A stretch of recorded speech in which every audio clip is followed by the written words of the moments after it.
ज्या महाराष्ट्रासाठी आयुष्य खर्ची घातलं, आज त्याच महाराष्ट्रात कुणीच मावळा आया बहिणींची अब्रू वाचवायला पुढे येऊ नये. महाराज, हे लोक फक्त तुमच्या विचाराच्या गप्पा मारतात, म्हणूनच आता तुमच्याकडून अपेक्षा आहे, वाचवा माझी अब्रू. मी कुठे कुठे आणि कधीपर्यंत धावून येणार आहे?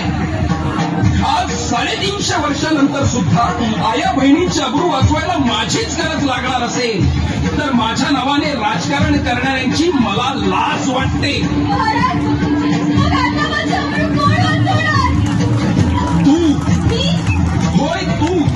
आता महाराष्ट्रातील प्रत्येक महिला भगिनी ह्या काळात स्वतः